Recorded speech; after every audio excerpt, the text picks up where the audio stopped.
You're listening to Milcaster Tales, brought to you by knowhownonprofit.org. It'll Have to Be Quick, Part 2. Last Friday evening, Jim, the director of VAM, Voluntary Action Milcaster, goes past the office and is angry to see all the lights on. Meanwhile, Florian, newly appointed assistant director, is swamped with work and ignoring the needs of his team, who look like they're going to miss an important deadline. From jim@vam.org.uk to all.staff@vam.org.uk. Subject: Important. Energy saving. I was shocked and annoyed to see all the lights on when I passed the office on Friday night. What a waste. This must not happen again. The last person in the office must take responsibility and ensure all lights are off. Think carbon footprint. Jim. There's a fair bit of chatter about Jim's email. A couple of people pass his office door saying, "It wasn't me, Jim." Florian reads the email guiltily. He was at work till 10 p.m. last Friday. Deciding whether to go and admit this to Jim, he checks his mail and notices a long list of unread messages, several flagged important, including one from B from last week. All thoughts of coming clean are forgotten. Later that morning, Jim does his regular Monday walk round the office, chatting to everyone he meets. He sees B making a coffee. "I was expecting to see the Capacity Builders report on my desk this morning, B," he says dryly. B looks uncomfortable and is silent. Finally, she blurts out, "Ask Florian." B immediately regrets saying this. We're going to get into trouble. I've only ever seen Jim lose his temper once.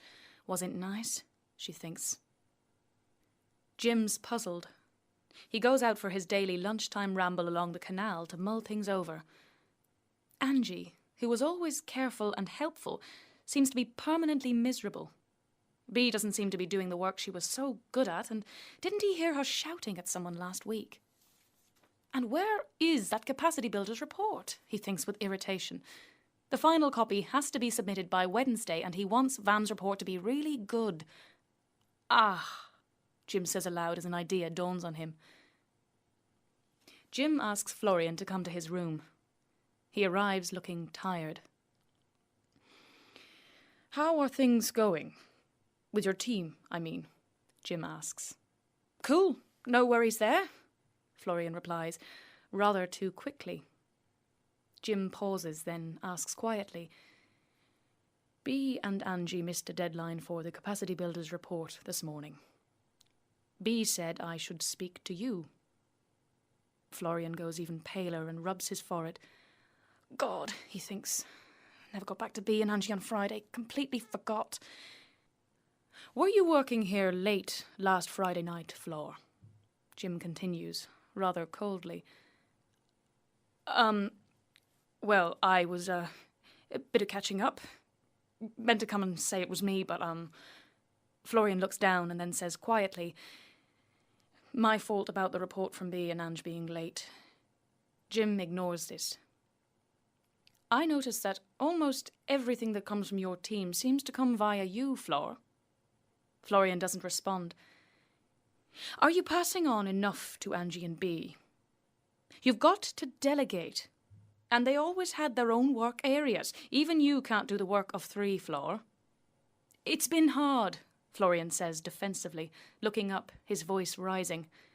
I know just how I want things done. It takes so long to explain, might just as well do it myself. A bit of a control freak, I know, but, He swallows. "When I got promoted, I wanted our team to be awesome. Then I kept finding things I knew I could do better. And more quickly. Well, I thought so anyway. So I just kept doing more and more stuff. It's got a bit out of hand." Jim sighs and shakes his head. "Have you looked at B and Angie recently? Completely miserable. Now it looks like we might miss an important deadline. We've got to get that report in by Wednesday. You should have been supporting them."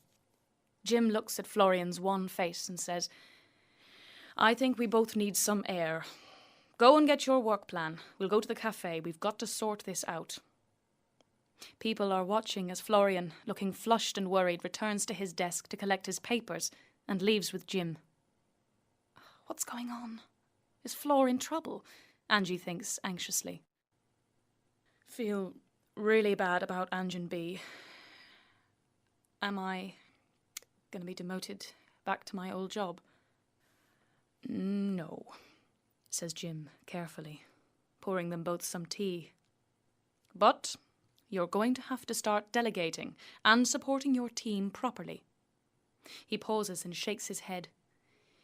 I should have picked this up before, but we're not going to miss the deadline with capacity builders.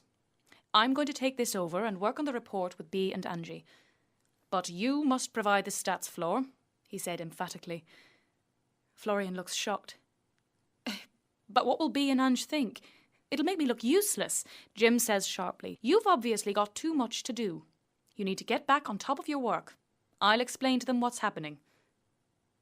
Back at his desk, Florian feels excluded as he watches Bea and Angie going into Jim's office, the door firmly closing behind them. With a mixture of anxiety and shame, he quickly scrambles together the figures needed for the capacity builders report. When he sees Bea and Angie returning, he takes a deep breath, goes over to their desks and asks if they can have a meeting. Bea looks up and says, Well, it'll have to be quick, Flo. We're snowed under.